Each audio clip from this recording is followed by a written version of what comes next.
আমার হাতে যে দেখতে পারতেছেন এগুলিকে বলা হয় কোরমা খেজুর। এটা খেতে কিন্তু অত্যন্ত খুব সুস্বাদু। এটা দিয়ে মূলত সবাই ঔষধ তৈরি করে। এটা কিন্তু এমনি বিক্রি করা হয় না খাওয়ার জন্য, এটা শুধু ঔষধ তৈরি করার জন্য। তো এই কুরমা খেজুর কিন্তু কম বেশ সব জায়গাতে পাওয়া যায়। এই কুরমা খেজুর দিয়ে আপনি কি করতে পারবেন? ধ্বজভঙ্গর ওষুধ বানাতে পারবেন। ধ্বজভঙ্গ কাকে বলে? যার সেক্স পাওয়ার বলতেই নাই, সে একেবারে বাতিল। একটা তো আছে যে যৌন দুর্বলতা বা সেক্স পাওয়ার কম, এটা না, যার একবারেই সেক্স পাওয়ার নাই, বা বুঝেন যে কতটুকু ধ্বজভঙ্গ হয়েছে। মানে ধ্বজভঙ্গ বলতে তার সেক্স বলতেই নাই, স্ত্রীর কাছে সে যেতেই পারে না। স্ত্রীর কাছে যাওয়ার আগে গরম হওয়ার আগে শুক্রপাত হয়ে যায়, বা আপনার উত্তেজনা শক্তি হয় না, পেনিস স্ট্রং হয় না, গরম হয় না, একেবারেই বাদ। এটাকে বলা হয় ধ্বজভঙ্গ। তাই আপনি এই কুরমা খেজুর দিয়ে আপনার এই ধ্বজভঙ্গটা ভালো করতে পারবেন। এটা কিভাবে ভালো করবেন আসেন আমি আপনাদেরকে দেখিয়ে দিই, সম্পূর্ণ তৈরি করে দেখাবো আমি। দেখেন এই খেজুরের সাথে কি লাগে? আপনার মধু। এ হচ্ছে আপনার একদম ফ্রেশ খাঁটি মধু, আধা কেজি মধু লাগে, আধা কেজি। কুরমা খেজুর হচ্ছে 40টি, ঠিক আছে। এবং ঘি হচ্ছে 250 গ্রাম, ঘি 250 গ্রাম। এই তিনটা আইটেম দিয়ে আপনি এই কুরমা খেজুরটা তৈরি করতে পারেন। তো আসেন আমি আপনাকে দেখাই কিভাবে তৈরি করতে হয়। এখন আমি কি করব, প্রথমে আপনার এই যে 250 গ্রাম ঘি, এই 250 গ্রাম ঘি দিয়ে দিচ্ছি। যে 250 গ্রাম ঘি আমি এটা দিয়ে দিব। এখন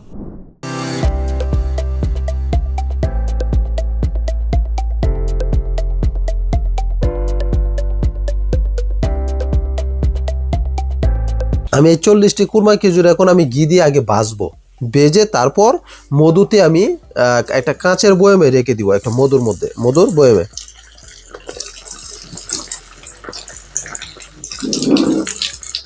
এই 40টি কুরমা খেজুর আমি এর মধ্যে দিয়ে দিলাম, দিয়ে এটা অনবরত লাড়া দিতে হবে।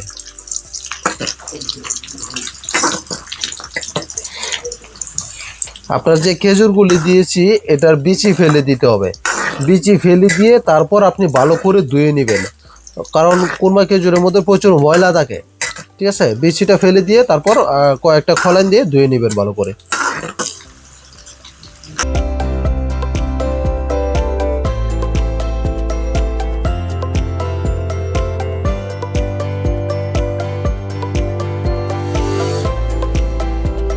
আমার এটা ভাজা হয়ে গেছে, দেখেন কিরকম হবে। এটা একটা বাদামি কালার হবে।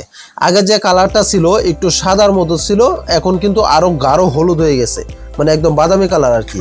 ঠিক এরকম ভাবে ভেজে নেবেন। ভেজে নেওয়ার পর এটা চুলাটা বন্ধ করে দিবেন, চুলাটা বন্ধ করে দিবেন। তারপরে এটা কি হবে, আপনার যখন একটু ঠান্ডা হবে আপনাকে কি করতে হবে, এটা যখন একটু কুসুম গরম থাকবে, একটু ঠান্ডা হয়ে যাবে, অর্থাৎ ঘিটা বসার আগে আপনাকে কি করতে হবে, এগুলি ঠিক আপনার মধুর মধ্যে দিয়ে দিতে হবে। এটা মধুর মধ্যে সম্পূর্ণ দিয়ে দিবেন, ঠিক আছে।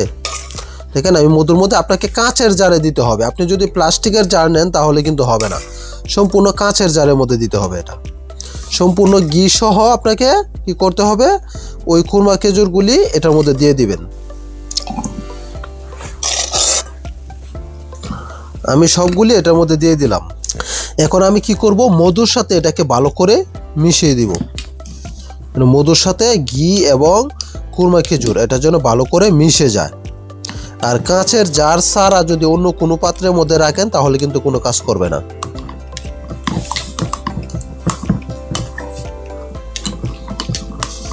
দেখেন এটা মিশানোর পর দেখেন কি অবস্থা হয়েছে, ঠিক দেখতে পাচ্ছেন। দেখেন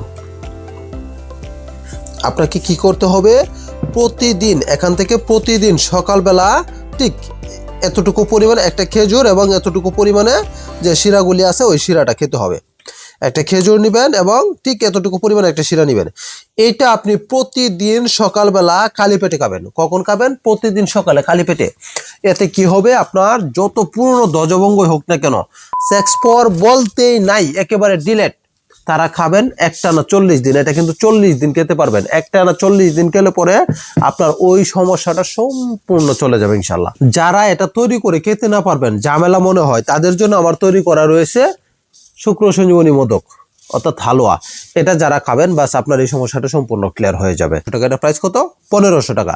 এই হালুয়াটা যারা অর্ডার করবেন তাদের জন্য এই মেসেজ অয়েলটা আমার তরফ থেকে সম্পূর্ণ ফ্রি থাকবে। মেসেজ অয়েলটা আমার তরফ থেকে সম্পূর্ণ ফ্রি ফ্রি ফ্রি এবং কি আপনার যে ডেলিভারি খরচ যেটা আপনার কাছে যে পৌঁছে দেওয়া হবে সেই ডেলিভারি খরচটাও থাকবে সম্পূর্ণ ফ্রি। যারা নিতে চান দেখেন স্ক্রিনে নাম্বার দেওয়া রয়েছে, সেখান থেকে নাম্বার নিয়ে যোগাযোগ করলে ইনশাআল্লাহ আমি আপনার বাড়িতে পৌঁছে দিব। সাবধান, অনেকে আমার ভিডিও দিয়ে ভুয়া ওষুধ বিক্রি করতেছে। আপনি যদি প্রতারিত না হতে চান তাহলে দেখেন এখানে আমার 6টি নাম্বার রয়েছে। এই 6টি নাম্বারে লাস্ট ডিজিট আমি বলে দিতেছি, একটা হচ্ছে 29, 61, 76, 36, 81, 24। এই কয়টা নাম্বার ভিত্তিতে আপনি যদি কখনো ওষুধ কিনেন তাহলে প্রতারিত হবেন। তাই অবশ্যই যাচাই করে ওষুধ কিনবেন।